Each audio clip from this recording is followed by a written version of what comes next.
Good evening, everyone, and welcome to Cascade Speakeasy Toastmasters meeting. It's good to see all your smiling faces, and welcome Fabiola for joining us once again. It's nice to see you. If everyone would please mute themselves, focus on my voice and my screen, and repeat after me. I pledge allegiance to the flag of the United States of America and to the republic for which it stands, one nation, under God, indivisible, with liberty and justice for all. Thank you, everyone. I would like to now turn the meeting over to our Toastmaster. Please welcome Christina Stepper. Christina. Thank you. Thank you.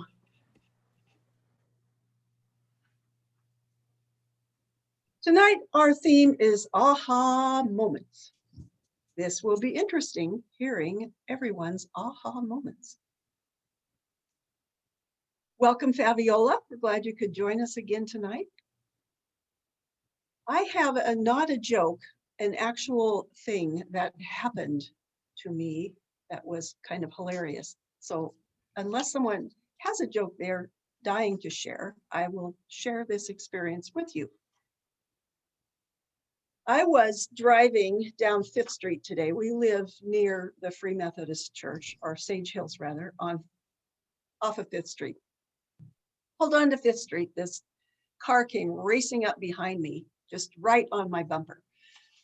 If you're familiar with 5th Street, there's a turn lane in the center to pull into to turn onto a street. And I thought, this person is just too eager to get wherever they need to go. There must be an emergency at the hospital or something. I don't know. I pulled into the middle. They zip past me and I pulled back into the lane. They get down to the intersection of 5th and Chelan and pulled into Auto Mocha. I guess they were just having a latte attack or something. And there were like 6 cars in line in front of them. I almost pulled off and knocked on the window and just said, really? Coffee rage. It's a thing. I think it is. It's crazy. We have just one change to our agenda tonight. Dean is not able to join us. The fires are very near his home up there, so keep a good thought, prayer up for Dean, please. Steve has agreed to cover the role of grammarian as well as accounter. At this point, I would like to turn the meeting over to our general evaluator, Mary Syrie. Mary, take it away. Thank you, Christina. I am the general evaluator. This is one of my favorite roles because you get to evaluate everything and anything that takes place during club meeting. And evaluations are really important because that's how we learn the basis of how we improve. Tonight, I would like to start with the speech evaluator. Pat Whitfield will be evaluating Kathleen McNulty's speech. Pat, could you tell us about Kathleen's speech, please, and what you learned? This is going to be very interesting.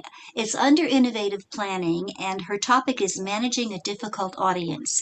In actuality, her speech is 5 to 7 minutes, but the time allocated for her time of speaking is 10 to 15 minutes because of the disruptions that might occur during her speech.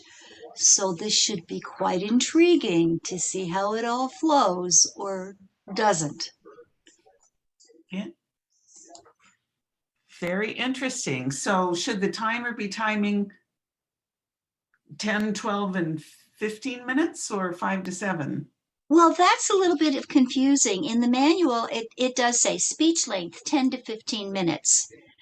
And what it says is the member will deliver a 5 to 7 minute speech on any topic and practice responding to 4 audience member disruptions. The speech may be new or blah, blah, blah. Anyway, the member has 10 to 15 minutes to deliver his or her 5 to 7 minute speech. So I guess the minimum time for the green card maybe would be 10, and then 12 for the yellow and red for the 15. Does that sound like that makes sense to everybody? Timer's got a thumbs up on that, so I think. All right. And speaking of timer, I'll like to call in Selena Danko to tell us exactly what she's going to be doing as timer. Selena. I remembered to unmute myself. Always the first step in a successful introduction to a job. My job tonight is timer. And I will be making sure that we stay on time this evening. For table topics, we're going to limit our conversations to not more than 2 minutes. At 1 minute, you will get the green bell pepper. At 1 minute and 30 seconds, you will get the yellow squash. And at 2 minutes, you will get the red pepper. For Kathleen's, for table topics, I'm sorry, I forgot about table. Oh, that's what I just did. Sorry. For our speech this evening, Kathleen is going to have 10 minutes before she gets the green pepper, 12 minutes before she gets the yellow zucchini / squash, and 15 minutes before she gets the red bell pepper. I will be keeping a log and reporting back at the end of the evening. And back to you, Madam Toastmaster. Thank you. Thank you. As Christina mentioned, Dean couldn't make it tonight, and he won't be back until the fires subside. But Steve is going to be grammarian in his place. Steve, tell us what you're going to do as grammarian and as all counter. And unmute yourself. I did. Thank you. I'll be happy to share with you. We all hope to be eloquent speakers, and my job tonight will be to keep track of everyone's speaking skills and report at the end of the meeting as to exemplary uses of the English language and not such polished speaking skills, which we rarely ever experience. In addition, I'll introduce a word of the day so that we can all continue to grow our vocabulary, which is gold in the world of communication. Tonight's word is epiphany, or Dean. Appearance or manifestation, especially of a divine being, sudden manifestation or perception of the essential nature or meaning of something. Used in a sentence, it might go like this. As a matter of joining Toastmasters, Rob experienced an epiphany, coming to realize that he too could be a professional, well-spoken speaker. Keep track of how often everybody uses the word of the day. And then next, I'm also going to be the counter.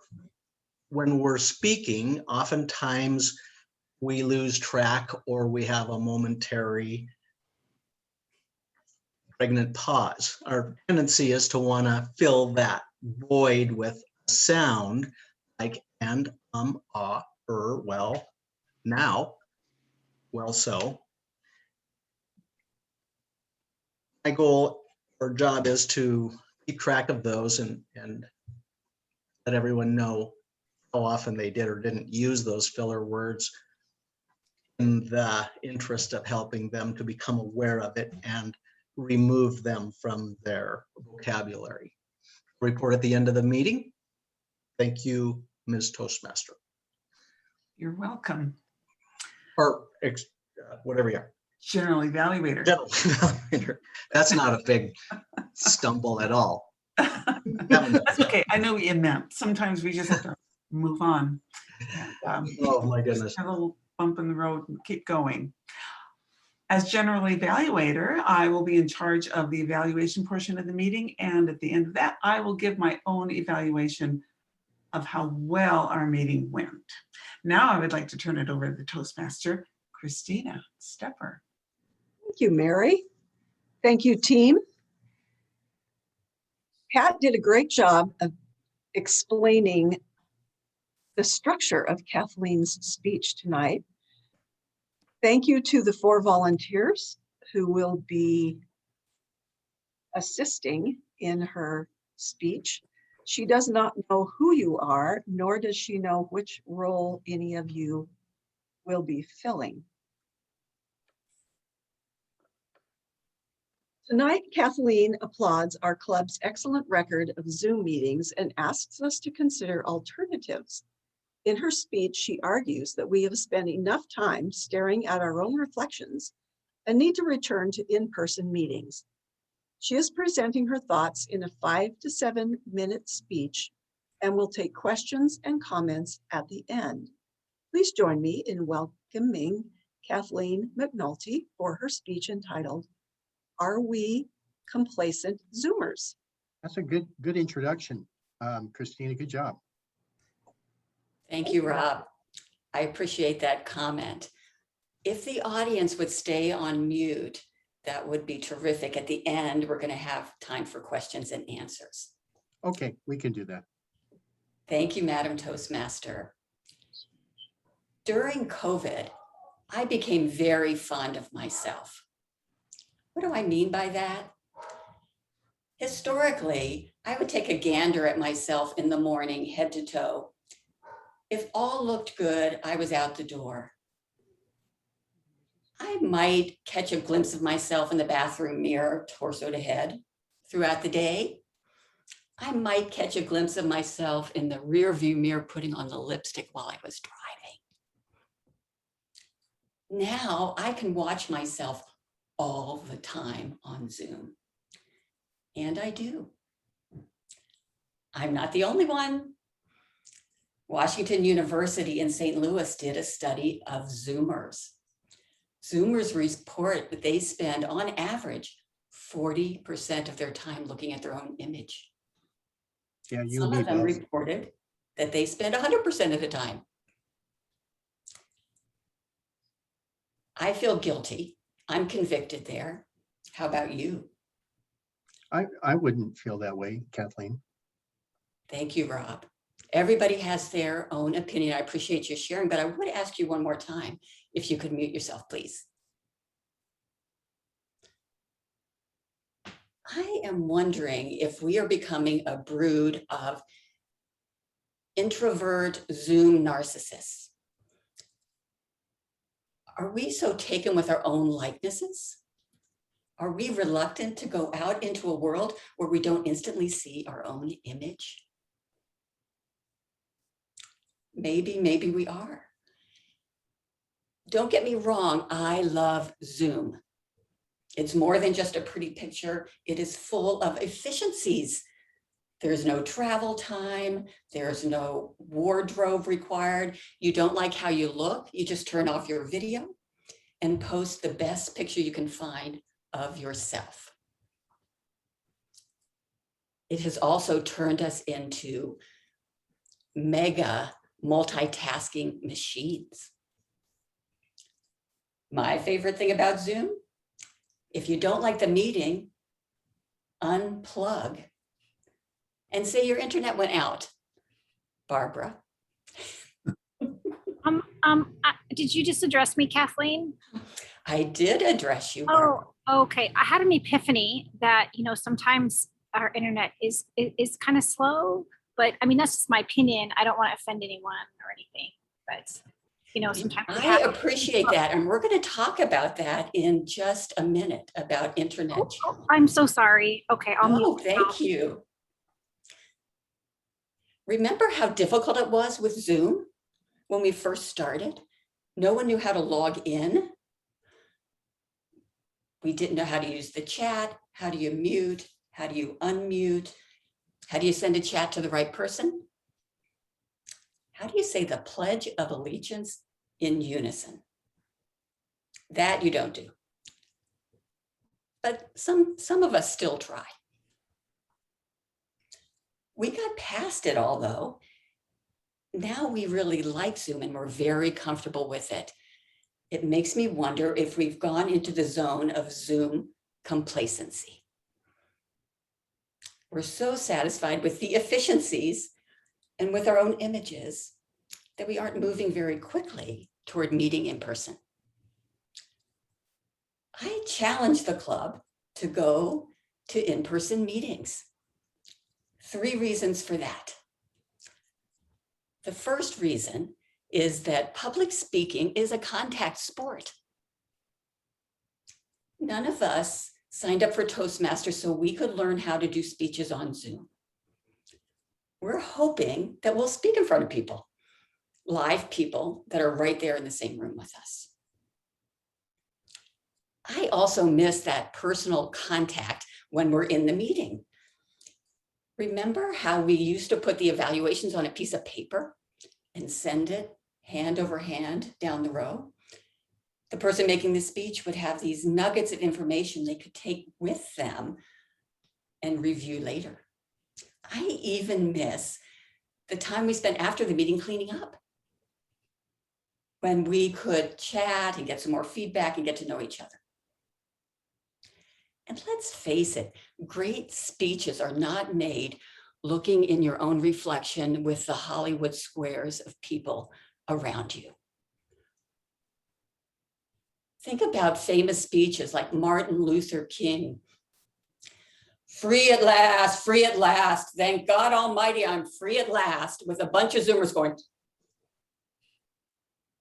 It just doesn't work as well. Well, Kathleen, isn't that King's speech famous because it's been seen on TV all the time, isn't it? Yes, and recordings are excellent. That's why we record our meetings. That's a very insightful comment, and I appreciate it. My first reason for going back to in-person then is public speaking is a contact sport. My second reason is we have people in our club that would like to join us when we go back to in-person meetings. When I look around, I think we could use a few more warm bodies. What are we going to do with those people that aren't vaccinated? You know, are we going to make them wear a mask? We got these variants going on and all this stuff. And That is a very good comment. And I'd like to cover that under the questions and answer section. May I do that? sure, I don't Thank you. forget. Going back to my second reason for wanting to be in person, we have club members that are not joining us because they don't like Zoom. They would join us, and I think we could use their help. We could use their help with our tasks that are shared, table topic speakers. Maybe they would even give a speech out of Pathways. My first reason, public speaking is a contact sport. The second reason, we would bring in some of our lost members.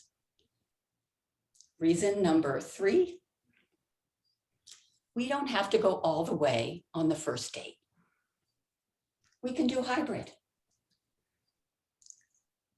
We won't lose our far-flung family members in London or the equally cosmopolitan Winthrop.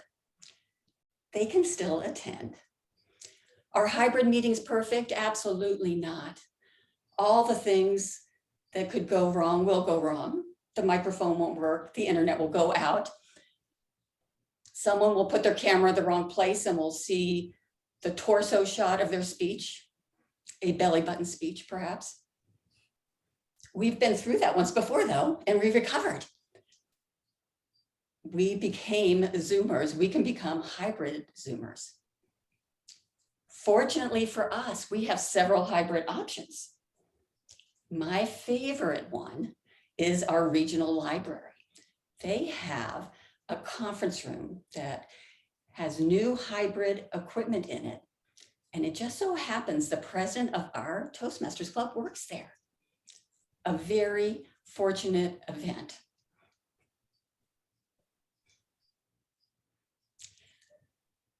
Three reasons then I gave you for going back to in-person. what this feels like to me, if you've ever been to a lake in the summer, particularly at a high elevation, and you're thinking about getting in the water and you look over the edge of the rock and you think, oh, I don't know, that's pretty cold and it's a long drop. Eventually you go for it. And once you're in the water, you get used to it. And you get out and you jump back in, and you get out and you jump back in.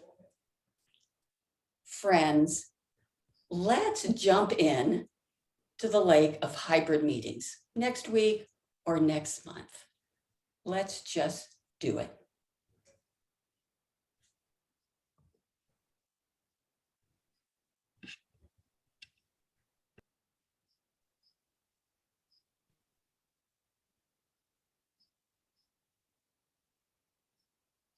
Is there to be a question and answer session? Well, I made that up, but we could.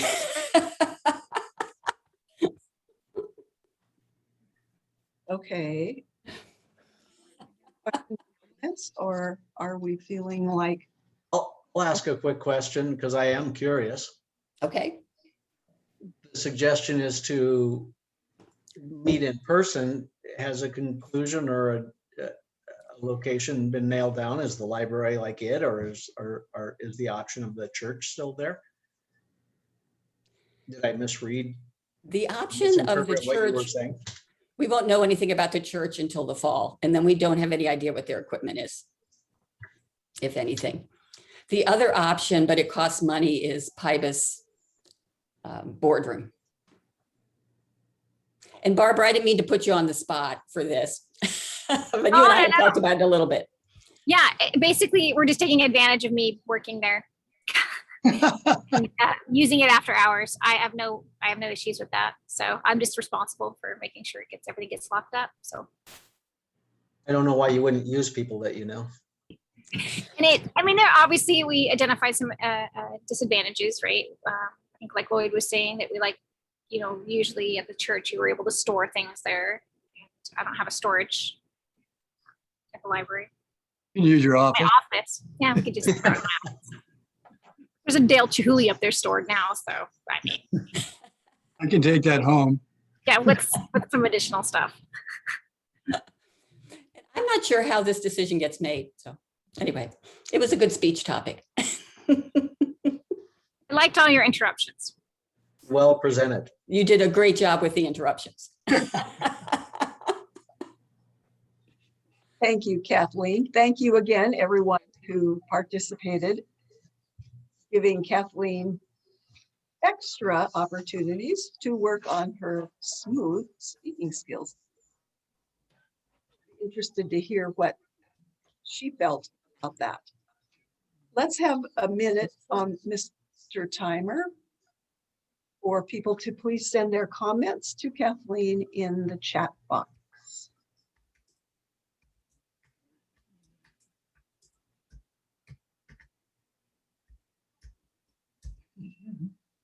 Still time to use the word of the day. It's epiphany.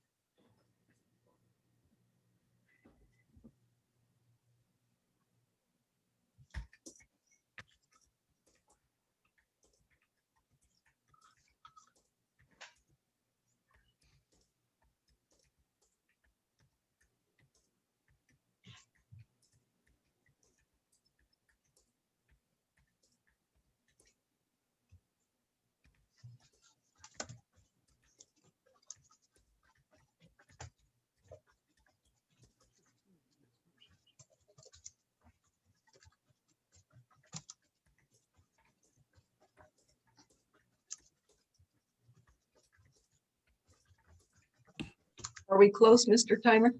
Yes. It's time.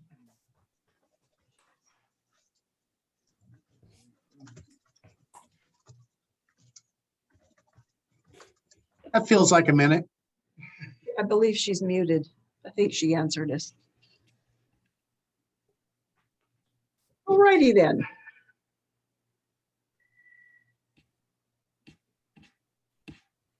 Now we come. Sorry, that's time. Sorry about that, guys. Not a worry. As I was saying, now we come to the point in the meeting where our table topics master will take us through his carefully prepared questions. I'm looking forward to what kind of epiphanies come from the theme aha moments. Eric, take it away. Thank you, Ms. Toastmaster. Table topic time in our meeting when we get to practice extemporaneous speaking. You have 1 to 2 minutes. And like she said, the theme of the meeting is aha moments. So this is totally teed up for you to reveal and regale us with your epiphanies and the questions I'm going to ask. You want to, as a table topics master, you want to go to all those people that don't have roles or minor roles first. So everybody has a chance to speak. Anybody coming to a Toastmasters meeting should expect that they will have some kind of speaking opportunity. When we give a table topics answer, you want to collect your thoughts, string together your succinct thoughts, preferably with the beginning, middle, and an end, if you can. The idea is just to collect yourself and get comfortable in the silence, get comfortable in putting things together rather than trying to do it quickly. Aha moments. When did you first realize that you wanted to marry your husband? When did you first realize that that was an aha moment? That if he asked you to marry him, that you'd say yes. Barbara.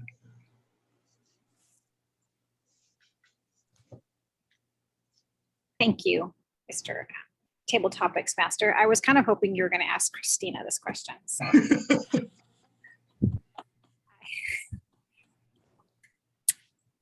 That's a great question. The moment I wanted to realize I wanted to marry my husband, I have to tell you, it's quite the story. My husband and I were together for a very long time. We even lived together, and I had a son, so he was a stepdad. Very early on in our relationship, close stepdad. I realized I wanted to marry him at how he took on the stepdad role without having any experience with children. And it was an epiphany on how he, having no experience with children, just embraced having them. I was a bit of a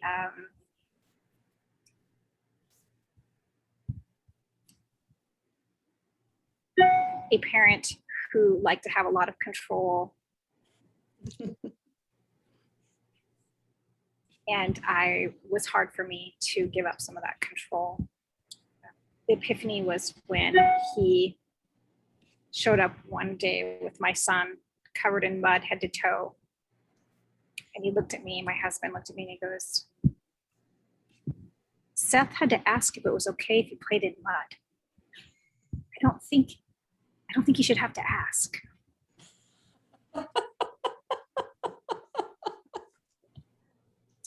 Went downhill from there. Still plays in mud today. He's a good man. He's a good dad, and he considers both our children his. Thank you for the question, Eric, or Mr. Table Masters. Back to you. That was awesome. Maybe I should just have one question for all you cats. It'd be kind of fun to know the answers to those stories. I definitely want to hear Christine's answer. I would be remiss to put her on the spotlight. If we have time, she may volunteer. I retired January 1st. And I knew it was time. But when you retired, how did you figure that out? What was the aha moment that caused those dominoes to fall? Lloyd? Thank you, Table Topics Master. I retired the first time in June of 2001 when I reached 31 years experience teaching. That was not so much an aha moment as it was a slap on the side of the head. The state teacher retirement system plan that I was in, Plan 1, starts reducing pensions for people after 31 years, reduces the monthly pension. That's because they want the old senior highly paid teachers to go away so that they can hire young cheap teachers. And it works. You'd have to be pretty stupid to stay if your pension was getting smaller. But right at the time that I retired, they realized that too many people were leaving, and so they couldn't find replacements. And they had something, I forget, it had a little trick name for it. Retire, rehire.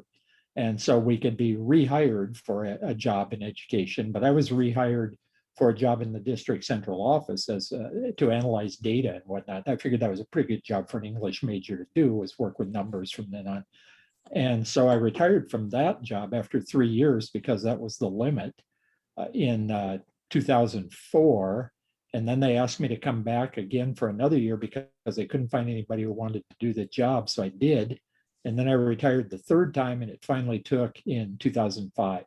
So it actually wasn't an aha moment at all. It was a careful calculation based on the fact that I could have lost tens of thousands of dollars over the course of my life had I not done it the way that I did. Back to you, Eric. I would call that an aha moment. When did you first come to the realization that you wanted to pursue the field that you're in? When did you first, what was the aha moment that caused you to think, I could do this for the rest of my life? And what is that?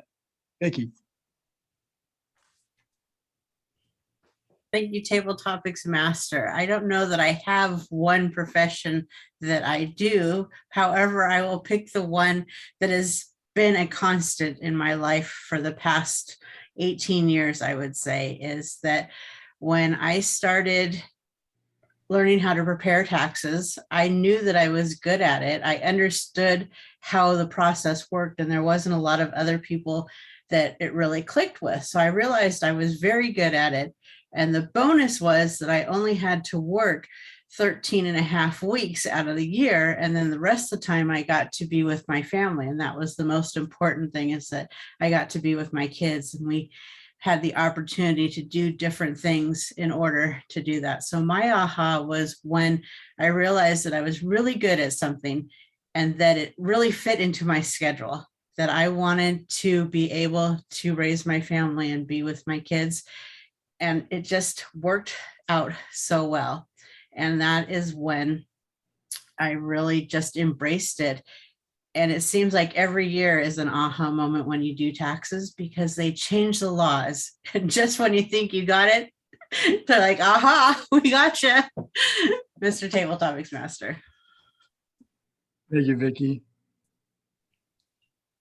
When did you realize you wanted to leave your parents' home and strike out on your own? What was the aha moment that caused that to happen? When you wanted to leave your parents' home and strike out on your own? Fabiola.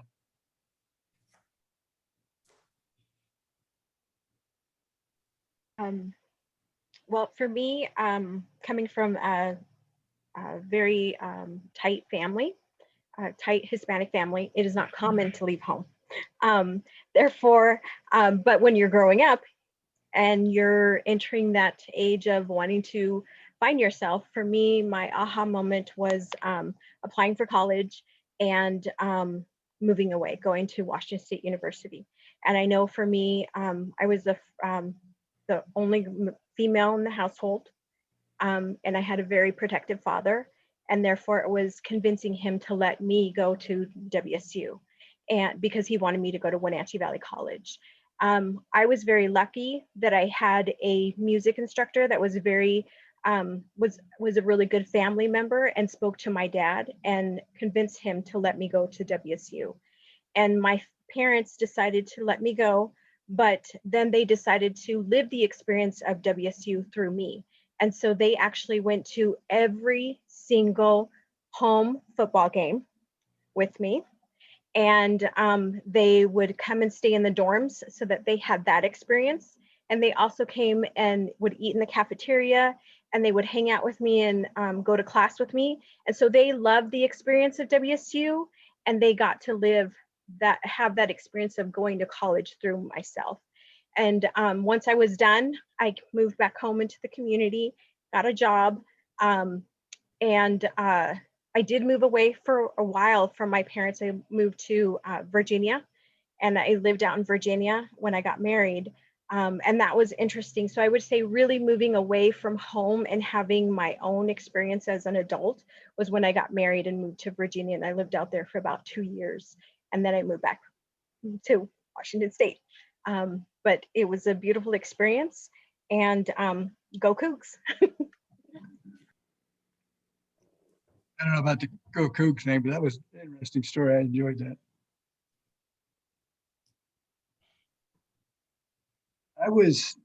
I worked for a fruit and vegetable broker for quite a while, and we would do business on the East Coast. So we'd get some traders in at 6, and then almost everybody's in at 7. So I was in early because I would come in early, and all of a sudden they put the TV up because they have TVs in there for World Series and stuff like that, and special news events that are going to cause us to reroute trucks and things like that.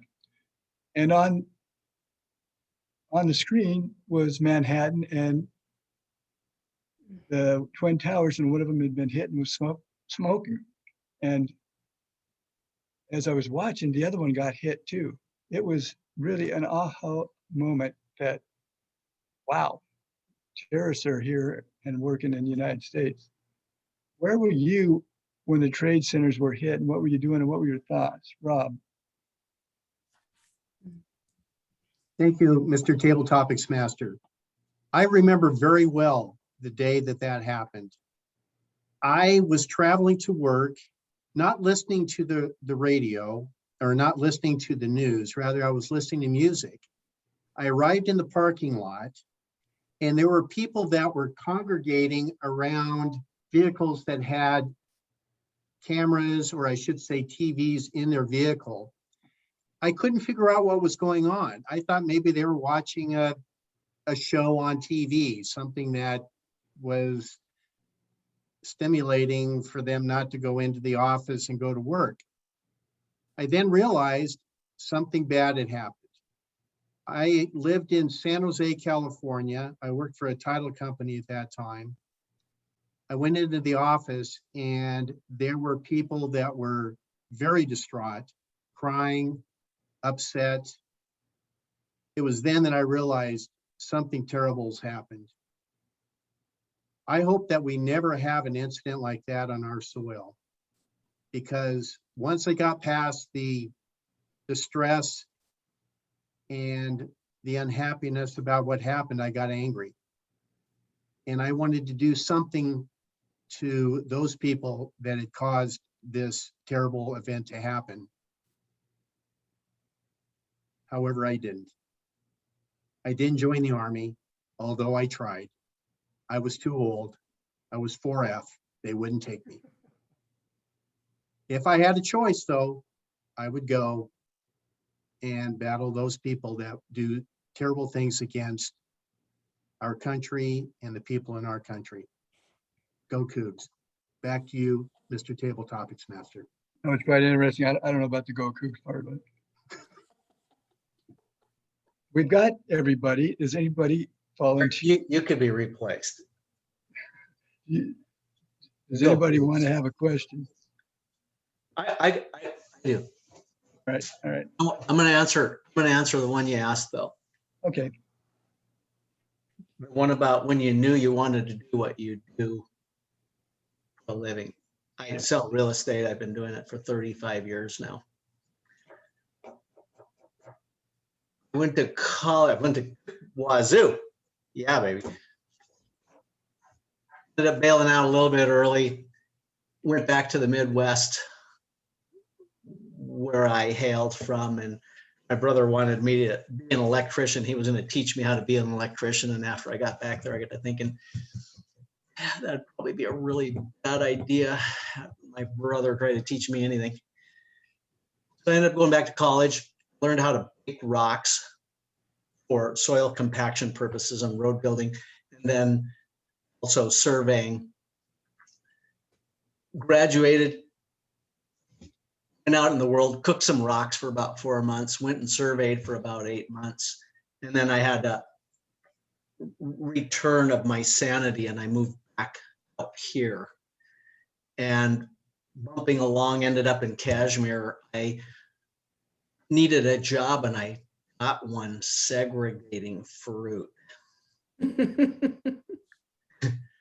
which means you pick up a big box and put it over here and then take another big box and set it next to that one. And then sometimes you had to get that box that went off on a rogue trip up the wrong conveyor belt and put it over here. And suddenly I got to thinking to myself, what the hell am I doing? I need a real job.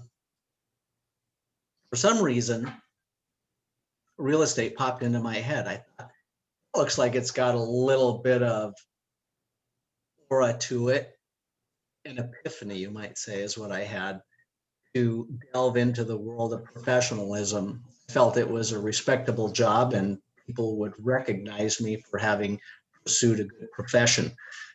The irony of it is getting a real estate license is like falling off a log. I got one anyway, done well at it. And segregating fruit and watching Ike Merrigan, this little wiry, mean person, really mad at Mike Brown because Mike stumbled on the stairs carrying a box of fruit down and hit him in the back of the head. And he almost unraveled and ripped his head off. Was the moment I knew I needed to be doing something besides segregating fruit. Thank you. Good job, guys. Awesome answers. And we learned something. I will now turn it over to our Toastmaster. Thank you. We should have two screens instead of sitting side by side. Wouldn't that be interesting sometime?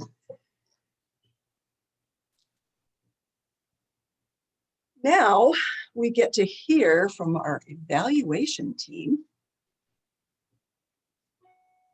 I would like to, at this time, turn the meeting over to our general evaluator, Mary Syrie. Mary? Thank you. Thank you. Yes, let's get started on evaluations. I'm very interested to hear what Pat has to say about Kathleen's speech tonight. Pat, let's hear your evaluation. Yes, well, Kathleen had very clear language, no problem with vocabulary. She used some interesting phrases. How about mega multitasking machines? Loved that. Zoom complacency and Hollywood squares of people. Those just really stood out in my mind as she went through the contents of her speech. She definitely used good eye contact. She had a variety of hand gestures. She moved into and out of the camera range, and so she was really engaging of the audience. Lots of energy. She used hand gestures to illustrate some of the phrases like free at last. She talked about a torso shot and a belly button shot. I'd never heard those before, but you know, the torso shot and the belly button shot, you could really envision what it was she was saying. She was clearly comfortable with her audience, but we're a very congenial group. She was very structured. She had her 3 major points that she wanted to do. She related Zooming to us as Toastmasters members, and she recalled our common experiences with moving from live into Zoom, zooming into technology. She was very comfortable and very polite to her interruptions and very courteous to everybody. What I will say is she wasn't very challenged because everybody was so polite. My understanding of this particular thing is that people are supposed to be rude. And unfortunately, we're all so well bred that we need an epiphany in terms of learning how to be rude and how to actually interrupt her, because that was the object of the lesson.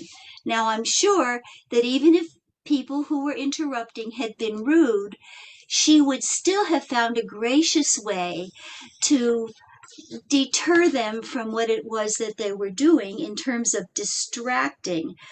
For example, when Rob interrupted her, she was very courteous to him. She engaged with Barbara. When she talked to Lloyd, she said his comments were very insightful. And she validated Eric's question by telling him that she would respond to it later. So overall, it was a very well done speech, but I would have liked to see the audience be a little bit more challenging rather than so passive and courteous. Thank you. I was happy with the level of politeness. I just want to go on record. Thank you, Pat. I Thank you. still Pat. left a third of my speech behind because I forgot it. Timers report is next. Selena Danko is our timer of the evening. Selena, how do we do? Thank you, Madam General Evaluator. We did very well on timing this evening. Kathleen's speech came in at 9:23. We had given her a minimum time of 10 minutes, but again, because of our interruptions were so polite, I think we owe her a little grace because she did the majority of the talking. Barbara came in 2 minutes, Lloyd a minute 30, Vicky a minute 22, Fabiola right at 2 minutes, Rob 1:51, and Steve waxed poetic at 2:37 for table topics, and Pat was perfect at 2:51. So overall, a very good evening for the timer. Thank you. Okay. Oh, I just had an epiphany that I was supposed to use the word epiphany. And I slipped it in just before calling on Steve Schwind, our grammarian and all counter. Steve, are you going to let me have credit for that? Would have been better if you hadn't have given us all of the prelude to it and just said, I just had an epiphany. But I'm going to certainly give it to you. I use it once, Eric used it once, Christina once, Barbara used it 3 times. She's going to get a big blue ribbon tonight for capitalizing on the word. What is it they say? Use it for 30 days and you own it. I thought everything went well. I didn't hear any negative, egregiously poor use of the English language. Fabiola, Fabiola. You get the blah, blah, blah. I got it. I'm sorry. There was one little thing that you said, and I love the fact that you were a cougar. You mentioned that your parents enjoyed the experience vicariously, to add the word, through myself, as opposed to saying through me. It's kind of an awkward little thing, and maybe it's my own pet peeve. It's the only critical thought that I have. I just thought it was a nice little positive thing that I hope you can take as such. Becoming a brood of Zoomers. I love that, Kathleen. The Hollywood squares of speakers, I think something to that effect, close, was a great visual. And then I'd already mentioned the belly button speech of sorts, truly nails your visual picture. And finally, jump into the lake of hybrid da-das was, again, a great visual. You got a real knack for painting word pictures. It's a valuable skill. That is my grammarian report. I guess I'll jump right into the counter report. Everybody did really well. Mary had only one and it popped in late. things were going well. Barbara, you were tearing it up until right at the end. You popped a little in. It was really close to unnoticeable. Lloyd, you nailed the Oz tonight at only 6. Eric had a couple of ands. They could have been justified as justifiable. Rarely do you have those little stumbles. Or does the lovely bride to your left, who is in fact clean tonight, as is typically the case. You just salt and peppered the whole thing tonight. Only one of each, and a well.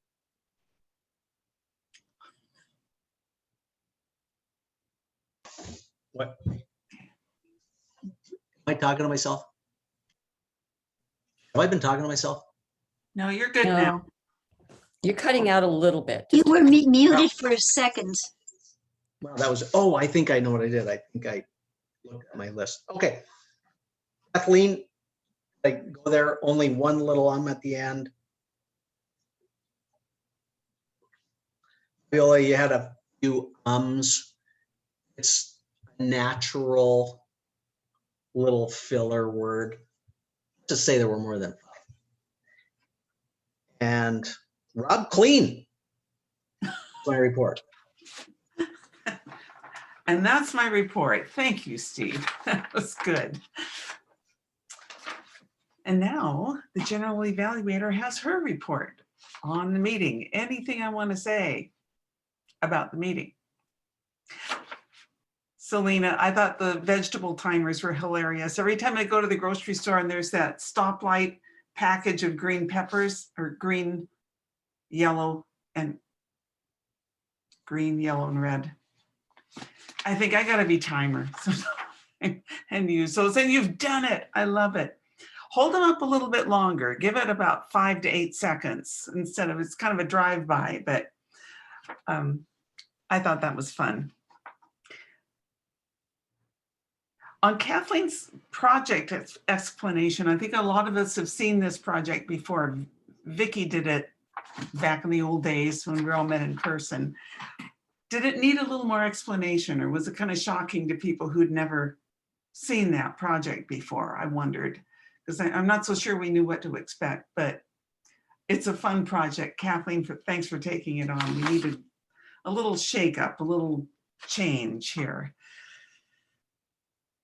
And your speech gave me an epiphany. I would really like to meet in person again. I'd really like to do that. We've had a lot of changes, and I think it's time for a new one. But remember, we've just had a turnover of club officers. They're barely getting started. So that's up to them to organize, I think. But I think we're getting a good thumbs up and a buy-in for that. Eric, I want to compliment you on your table topic questions. They were interesting questions. They were like moderate, not really hard, but I think so many of them people could relate to, especially the one, how did you decide that you and your spouse were going to get married? That's speech worthy. And it helps us get to know each other too. I liked that. And Pat's speech evaluation, as usual, is very high quality. I love that you took notes on this so that you could remind us of Kathleen's eloquence, some of her phrasing and her colorful phrasing. And thank you for pointing out, yeah, we were all supposed to be rude. We were supposed to challenge Kathleen more. And so you made sure that there was something in there to work on. And it wasn't the speaker, it was the rest of us. But thank you very much. As usual, don't we just have the best meetings? Aren't we just the best club ever? With that, I'll pass it back to the president, Barbara Walters. Thank you, Mary. And I'm going to pass it to Rob, our Vice President of Education, for any announcements. Rob? Thank you, Madam President. Before I say anything on that note, I just want to say there were two things that Kathleen had in her speech that really resonated with me. The first one was contact sport. I really like that. The other thing was cosmopolitan Winthrop, 2 words that I've never used in the same sentence before. I thought that was pretty unique. This last weekend was officer training, and I'm thrilled to announce that we had 4 officers from our club attend that club training, and that is fantastic. We actually had a total of 6 members of our club attend the officer training. I think we had the most. Vicki, you might be able to say one way or the other, but I think we were very well represented, and that is a good sign.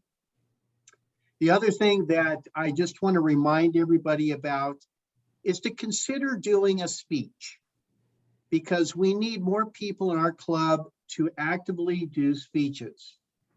One of the things that I'm going to do as the VP of Education is perhaps just let you know where you are in your path, when you last made a speech, so that hopefully you will consider doing a speech in the coming weeks. I think that's really important. The other thing is, Barbara, our president, and I just quickly chatted about whether or not we want to meet in person.